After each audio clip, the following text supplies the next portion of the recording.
बताते हैं भागवत की कथा कहां से आई। तो लिखा निगम कल्प तरोर गलितम फलम। निगम कहते हैं वेदों को। क्यों? बोले नितराम गमयति बोधयति स निगमो वेदः। वेदों का नाम है निगम। तो वेद रूपी कल्प वृक्ष का जो पका हुआ फल है उसका नाम है भागवत। किसी ने कहा व्यास जी, जब पका हुआ फल वृक्ष से गिरा होगा तो वो तो फूट गया होगा। व्यास जी ने कहा नहीं नहीं, बिल्कुल साबुत फल है। क्या गारंटी है कि फल साबुत है?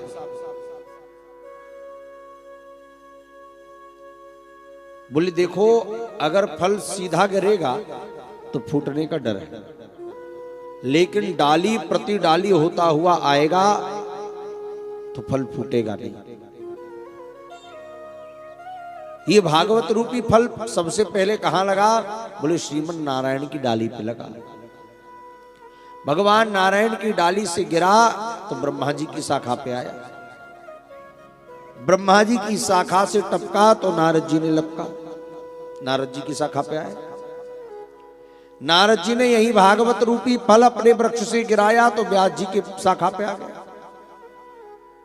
वेद व्यास जी ने यही भागवत रूपी फल अपने पुत्र सुखदेव को जब दिया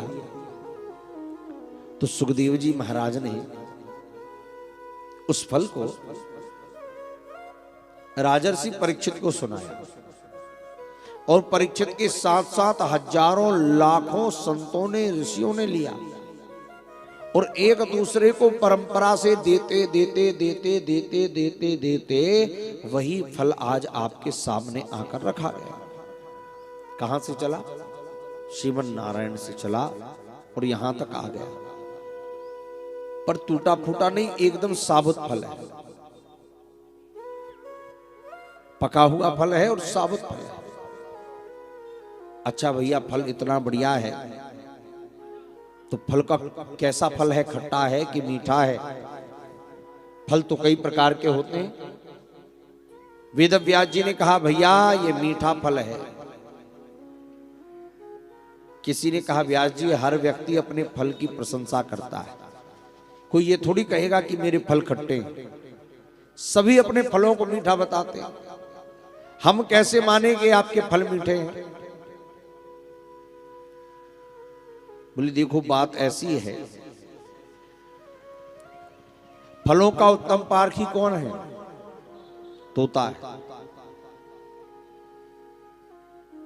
कहते तोता जिस फल में चोंच लगा देता है वो फल बड़ा मीठा होता है। अब चोंच लगाने से फल मीठा होता है कि मीठे फल में ही चोंच लगाता है वो तोता ही जाने। लेकिन जिस फल में चोंच लग गई वो मीठा बहुत होता है। तो इस भागवत रूपी फल में किस तोते ने चोंच लगाई है? बोली भैया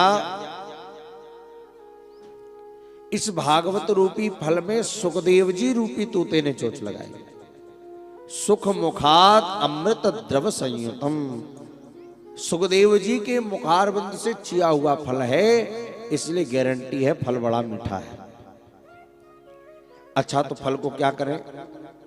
बोली पिबत भागवतम रसमालयम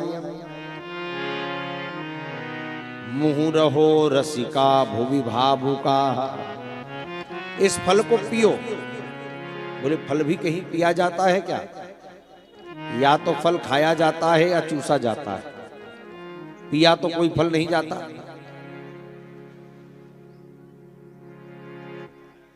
तो फिर इस फल को कैसे पिए? बोले देखो जिस फल में गुठली या छिलका होता है उस फल को खाया या उस फल को चूसा जाता है या खाया जाता है। लेकिन भागवत रूपी फल में ना तो कोई गुठली है और ना कोई छिलका है। इसमें त्यागने योग्य कोई वस्तु ही नहीं है। इसमें तो रस ही रस भरा हुआ है। इसलिए बस कान के दोने संभालो और भर भर के इस भागवत रूपी रस को पीते जाओ। पिबत भागवतम। तो कब तक पिए इस रस को? बोले रसमालय पर्यंतम पिबत। बोले जब तक पीते पीते पीते पीते खुद रस के स्वरूप ना हो जाओ तब तक भागवत रूपी फल को पीते जाओ।